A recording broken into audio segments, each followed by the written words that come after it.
America ने B-2 bombers के द्वारा जो ईरान पर किया था और दुनिया को दिखाया था कि मेरे जैसा कोई नहीं है, सिर्फ मेरे पास ही शक्ति है, वही इंजेक्शन अमेरिका को लग गया। आप कहोगे वो कैसे? रशियन बॉम्बर्स Tu-95, रशिया ने अपने बॉम्बर्स का उपयोग शुरू कर दिया है वॉर के अंदर। 18 जुलाई को अब खबर निकल के आ रही है, इसका उपयोग किया गया। 2 Tu-95 बॉम्बर्स बेलाया एयरबेस से उड़ते हैं, 3800 किलोमीटर की दूरी तय करते हैं और साथ में उनके इल्यूशन 78 फ्यूल टैंकर विमान उड़ते हैं जो उसको रिफ्यूलिंग करते हैं और फिर अपनी एरिया से KH-101 जो डेडली मिसाइल्स हैं, 9 डेडली मिसाइल्स, वो दोनों विमान छोड़ते हैं और यूक्रेन के एयर डिफेंस सिस्टम को उसका अंदाजा तक भी नहीं लग पाया कि भाई ये हो क्या रहा है अल्टीमेटली। नाजरीन, दुनिया एक बार फिर जंग के दहाने पर खड़ी है और इस बार मैदान है यूक्रेन का और हमलावर है रूस। मगर इस बार सिर्फ आम गोलाबारी नहीं बल्कि वो हथियार इस्तेमाल किया गया जिसे कभी सिर्फ आखिरी कदम समझा जाता था। जी हाँ, रूस ने पहली मर्तबा अपने महलक तरीन बमबार तैयारे T-95 स्ट्रेटेजिक मिसाइल को यूक्रेन के खिलाफ इस्तेमाल किया है। ये सिर्फ एक आम फौजी कार्रवाई नहीं बल्कि एक जारहाना पैगाम है, न सिर्फ यूक्रेन के लिए बल्कि पूरी मगरबी दुनिया के लिए, ख़ास तौर पर नेटो के लिए। रूस का एक तवील फासले Tu-95 या T-95 तक मारने वाला स्ट्रेटेजिक बमबार तैयारा है जो जोहरी हथियार ले जाने की सलाहियत भी रखता है। यह तैयारा ख़ास तौर पर नेटो की निगरानी में रहता है क्योंकि इसका इस्तेमाल आम नहीं बल्कि गैर मामूली हालत में किया जाता है। ख़ास बात यह है कि ये ज़मीन से Tu-95 की सैकड़ों किलोमीटर दूर रहकर भी करोड़ों मिसाइल फायर कर सकता है और इसकी परवाज़ की आवाज़ें हज़ारों मील दूर तक सुनी जा सकती है। इसका मतलब यह है कि रूस ने एक वाज़ेह पैगाम दिया है, अब हम महज दिफा नहीं बल्कि मुकम्मल हमले की पोजीशन पर आ चुके हैं। रूसी वज़ीरात दिफा के मुताबिक T-95 तैयारों ने यूक्रेन के मगरबी और मरकजी इलाकों में मखसूस अस्करी तनसीबात को निशाना बनाया जिनमें असलहे के गुदाम, रेल नेटवर्क और ईंधन के मराकज़ शामिल थे। इस हमले में जदीद तरीन KH-101 क्रूज मिसाइल इस्तेमाल किए गए जिनमें GPS गाइडेंस और तवील रेंज की सलाहियत मौजूद है। यूक्रेनी हकाम ने भी इस हमले की तस्दीक की और कहा कि ये अब तक के सबसे ज़्यादा तबाहकुन फ़िज़ाई हमलों में से एक था। जैसे ही रूसी T-95 तैयारे यूक्रेन की फ़िज़ा में दाखिल हुए, नेटो की निगरानी करने वाले रेडार फ़ौरन मुतहर्रिक हो गए। बरतानिया, जर्मनी और पोलैंड ने अपनी फ़िज़ाई अफ़वाज की हाई अलर्ट पर मुंतकिल कर दिया। अमेरिका की जानिब से एक सख्त बयान आया, अगर रूस ने इस हद से आगे कदम बढ़ाया तो नताइज नाकाबिले बर्दाश्त होंगे। मगरबी मीडिया में तसुर उभर रहा है कि नेटो बराह रास्त तसादम से बचने की कोशिश कर रहा है, लेकिन रूस की ये पेश रफ्त इनकी पॉलिसियों पर सवाल खड़े कर रही है। यूक्रेन सदर ज़ेलेंस्की ने हमले के बाद फौरी कौम से खिताब किया और कहा, रूस अब सिर्फ ज़मीन पर नहीं फ़िज़ा में भी क़यामत लाना चाहता है, लेकिन यूक्रेन झुकेगा नहीं। ताहम हकीकत यह है कि T-95 बमबार तैयारे के हमले ने यूक्रेन की दिफाई सलाहियत को एक नए चैलेंज से दोचार कर दिया है। चीन, तुर्की, ईरान, फ्रांस और अक़वाम मुत्तहिदा समेत कई आलमी ताकतों ने इस हमले पर गहरी तशवीश का इजहार किया है। बैनुल-अक़वामी मीडिया में यह बहस चढ़ गई है, क्या ये हमला किस बड़े आलमी तनाज़े की तरफ इशारा तो नहीं?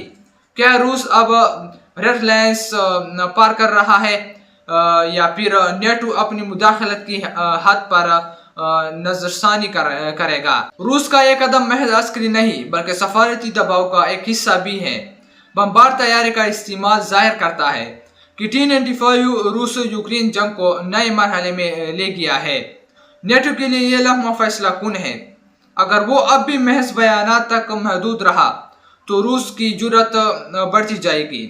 दुनिया को शायद एक नए कोल्ड वॉर का सामना हो सकता है, या बदतरीन सूरत हाल में एक और आलमी जंग का। रूस की जानिब से T-95 बमबार तैयारे का इस्तेमाल सिर्फ यूक्रेन के खिलाफ नहीं, बल्कि ये एक आलमी इंतबा है।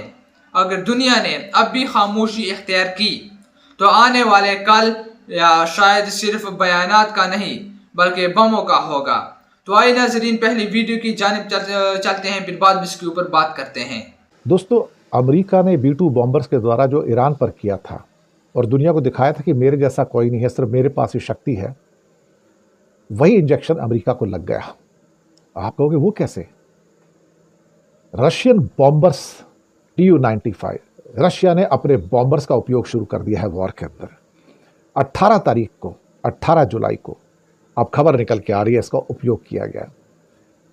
2 Tu-95 बॉम्बर्स बेलाया एयरबेस से उड़ते हैं, 3800 किलोमीटर की दूरी तय करते हैं, और साथ में उनके इल्यूशन 78 फ्यूल टैंकर विमान उड़ते हैं जो उसको रिफ्यूलिंग करते हैं, और फिर अपने एरिया से KH-101 जो डेडली मिसाइल्स हैं, 9 डेडली मिसाइल्स, वो दोनों विमान छोड़ते हैं। और यूक्रेन के एयर डिफेंस सिस्टम को उसका अंदाज़ा तक भी नहीं लग पाया कि भाई ये हो क्या रहा है। अल्टीमेटली कहर बरपाया इन मिसाइलों से।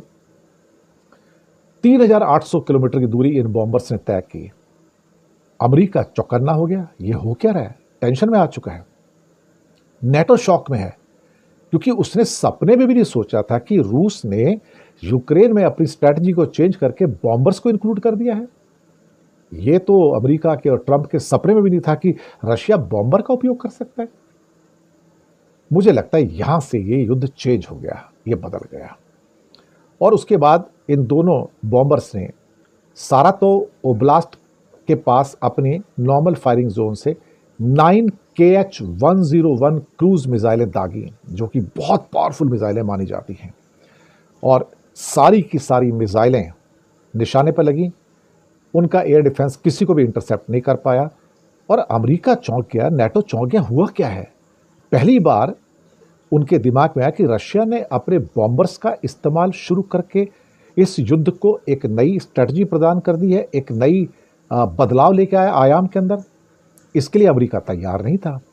अमेरिका के शायद माइंड में भी नहीं था कि रशिया बॉम्बर्स का इस्तेमाल कर सकता है, क्योंकि उसको लगता था कि सिर्फ बॉम्बर का इस्तेमाल मैं ही कर सकता हूं, वो भी ईरान के खिलाफ, बाकी दुनिया में किसी भी हिम्मत नहीं।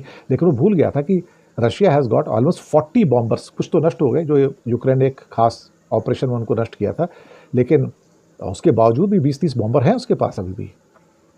और उन्होंने अंजाम दे दिया साहब इसको, और बिना किसी लैंडिंग के 3800 किलोमीटर की यात्रा की, और फ्यूलिंग जो प्लेन्स होते हैं उसके सहारे ये उसको पूरा का पूरा ऑपरेशन को अंजाम दिया, और बाद में सुरक्षित अपने एयरबेस में चले गए। अब ये एक नई किस्म की क्षमता को उजागर करता है कि रशिया ने क्रूज मिसाइल अपनी ही सीमा के अंदर से दागी, और वहां से जो टारगेट्स थे उसको पिन पॉइंटेड एक्यूरेसी के साथ हिट कर दिया। ये लगता है कि रशिया की जो रणनीति है, जो स्ट्रेटजी है, इस समय वॉर स्ट्रेटजी है, कि अभी लोहा गर्म है, हथौड़ा मारने का टाइम है। अब पुतिन गुस्से में है, जो मैं एक बार शब्द यूज़ करता हूँ, पुतिन ठोक रहा है इस टाइम, और ज़्यादा ठोकेगा, और ज़ेलेंस्की कुछ नहीं कर पाएगा, नेटो और अमेरिका भी कुछ नहीं कर पाएंगे। और एक दिन ऐसा होगा, अब उसको आधा यूक्रेन नहीं चाहिए, अब वो पूरा यूक्रेन लेके मानेगा, पूरा का पूरा यूक्रेन हड़प करके जाएगा रशिया। अब ये जो सारा का सारा जो नया परिवर्तन हुआ है रणनीति के अंदर, जो स्ट्रैटेजी के अंदर हुआ है, इसने बड़े बड़े जो क्या कहते हैं कि जिसे क्या कह सकते हैं कि आप जो स्ट्रैटेजिस्ट हैं, रणनीतिकार हैं, उनको शॉक में डाल दिया कि रशिया और बॉम्बर का यूज़ कर रहा है। ये सोच में भी नहीं था। अब इनको पता लग गया कि रशिया इन बॉम्बर का यूज़ यूरोप में भी कर सकता है, तब आप क्या करोगे। मुझे लगता है यहाँ से इस युद्ध में एक नया मोड़ आ गया है। ये रशिया के रिजॉल्व को दिखा रहा है कि वो किस सीमा तक जा सकता है, क्योंकि ये बॉम्बर्स दरअसल जो यूज़ किए जाते हैं, ये एटम बम गिराने के लिए यूज़ किए जाते हैं। मुझे लगता है कि वार्निंग साइंस क्लियरली अब सामने आ चुके हैं, ट्रिगर पॉइंट दब चुका है। ज़रा सा कुछ और किसी ने हरकत की तो फिर तिया पांचा हो जाएगा, ठोक देगा ये। शुक्रिया आपका। दोस्तों आप लोगों ने वीडियो देख ली, अगर वीडियो अच्छी लगी है तो वीडियो को लाइक करें और इस चैनल को भी सब्सक्राइब करें ताकि आपको आइंदा भी इस तरह के मज़ीद अपडेट्स मिलती रहे। शुक्रिया।